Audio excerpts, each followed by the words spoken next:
Covering the community, events, and people of Georgia, Carolina. This is the Means Report. Here is Brad Means.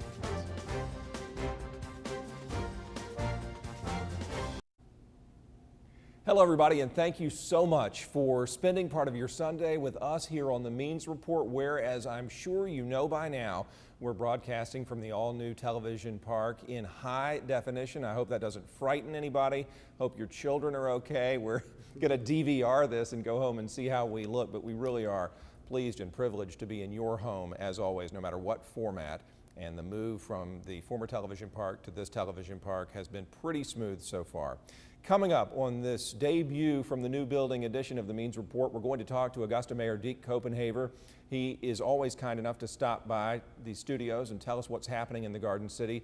And right after the mayor, we have really the men on whose shoulders this place was built. John Raddick, Jim Davis, and Terry Sams, some of your WJBF favorites, in the house in just a few minutes. But first, so proud to welcome back to the Means Report Mayor Deke Copenhaver. Mayor, I know you've been very busy. Thank you for being here.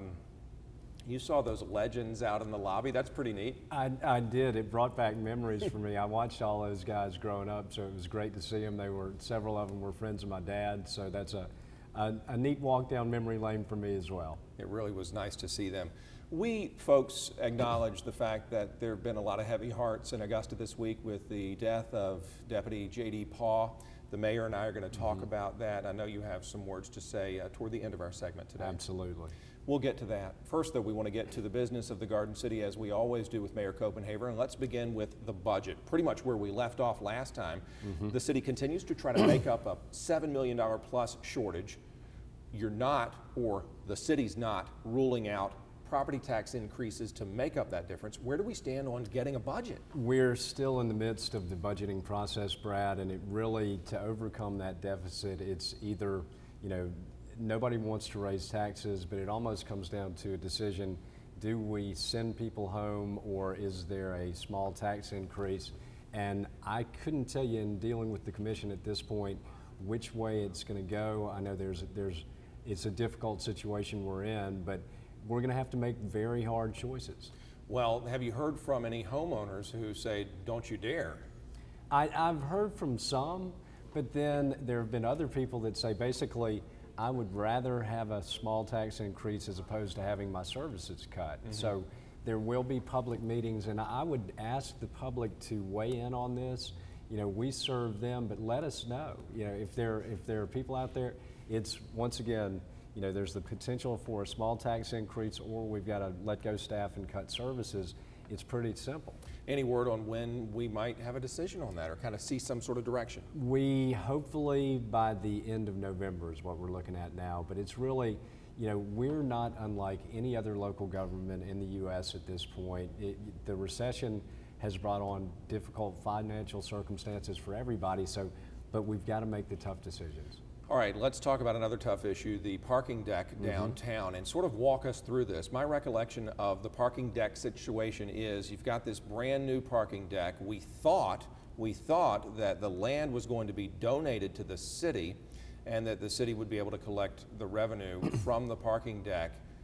I may be right on most of that, but now we don't own the land, and the people who own the Marriott do. What's happening here? It seems very confusing. Brad, I will tell you, we had to have that facility bonded. We've had bond attorneys look at this. I believe that the discussion from the beginning always involved air rights on that piece of property. A piece of property across the street where the T Center is actually going was the property, to my recollection, that was the one that was donated. So I think we have certain members of the commission that weren't here when we went through the discussions initially, so I think we can get it all worked out. But my gosh, if there was something really amiss, do you think that bonding attorneys would have bonded that money? They pretty much dot their I's and cross their T's. Well, what do you hear from the folks at Augusta Riverfront LLC? Are they willing to either A, give us the parking deck land, or B, give us the T-Center land, or make sure that that was in fact gifted to the city? I have not spoken to them directly, but I think cooler heads will prevail in this situation. But Brad, I will tell you, at some point, we have got to stop backtracking all the time. It's like we make a decision and the decision's never final.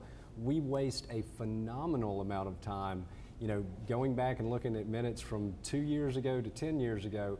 I'm looking forward, and I think that's the way we should all be looking. All right, another thing that we talked about last time, but that it has changed so much, is Costco. We are now in the countdown to the grand opening by counting down weeks, not months anymore. Your thoughts on the progress, the incredibly quick progress of that structure and what it's going to mean for Augusta? Well, I will tell you, Brad, I had the opportunity to ride by there at night the other day, coming down I-20, coming back to Augusta, and to see the building lit up and the sign lit up is great. But once again, I underscored the fact that it's 200 new jobs that people will be going to work right before the holidays hit. And Costco pays above industry standard. They have good benefits packages.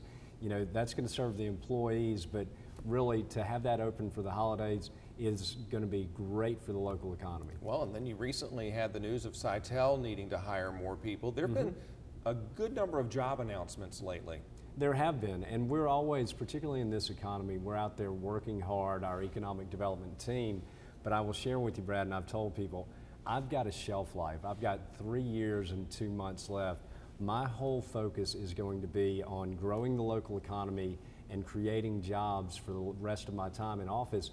That's what everybody wants to see. It is. And I would challenge my commission to come along with me on that. The petty politics and the infighting never created a job, didn't help to grow the local economy. And let me say this, in economic development, all things being equal, incentives, everything, a business is looking to come to Augusta versus another city, if they've got a settled political situation versus us, you know, that's going to tip the balance in their favor, and we'll never know what we've lost. Well, do you have any indication from the commissioners that they are going to get along, and soon? I continue to beat that drum with them. It's just, to me, at the end of the day, we don't operate in a vacuum. And once again, I've spoken to businesses looking at Augusta that have specifically asked me about the political situation and the upheaval. So as far as I'm concerned, to continue to behave this way and play things out at a public forum, that's taking food off of people's table.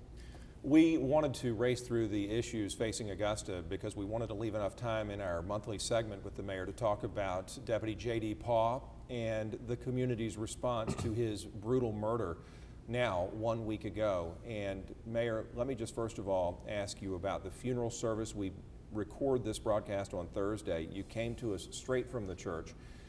Your thoughts on the outpouring of support from this entire part of the country? I will tell you, Brad, I have never been more proud to serve as mayor of Augusta than I am right now.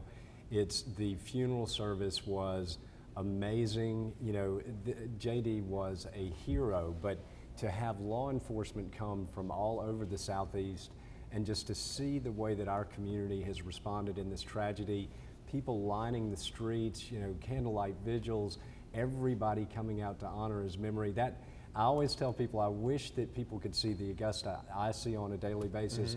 That's the Augusta that I see. That's the Augusta that I serve. And isn't it interesting how age doesn't matter? You have children from Davidson Fine Arts making signs. You have older folks buying American flags to display on the procession route. And no, they don't jump up and down every day and say, thank you, deputies, for protecting us. But boy, have they come out this week. They have, and it does my heart so good, and I know what this community is capable of. But let me share with you, Brad, every time I see anybody in law enforcement, I thank them. And JD worked the Ironman. He used to work the Mayor's Master's Reception. I didn't know him well, but during the Ironman, whether it was on the South Carolina side or the Georgia side, I thanked every deputy along the way. So the last thing I did to him, last thing I was able to say was thank you. Thank you, the last words to him. That's mighty nice. And we want to honor Deputy Paugh, and since he did work the Ironman, and that was one of his events where he would show up, this is your first appearance. Since then, you did great, you're still in shape, and the city just was awesome that weekend. It was, and you know, what a combined effort. I mean, the sheriff's department's on either side of the river. I took 37 minutes off, and so I did well in the finish, but I thought about it at the funeral today, Brad. I have not committed to next year yet, but I thought if I decide to do it next year, I'm going to do it in JD's honor because he loved working the event. And you know, our law enforcement is such a huge part of it. They encourage the competitors. That's part of why the athletes want to keep coming back. So I'd just like to say to everybody in law enforcement across the CSRA and throughout the nation, thank you for all that you do. Absolutely. I echo that, Mayor, and I thank you for taking the time to come by here. It's going to be, as you've indicated in your comments today, a busy next few months, and so I look forward to our next get-together for another update. I look forward to it as well. Thank you. Mayor Deke Copenhaver, the mayor of Augusta, Georgia, kind enough to stop by the Means Report. When we come back, we will retrieve our legends from the lobby. John Raddick, Jim Davis, and Terry Sam, some of your all-time favorites from Channel 6 when the Means Report continues.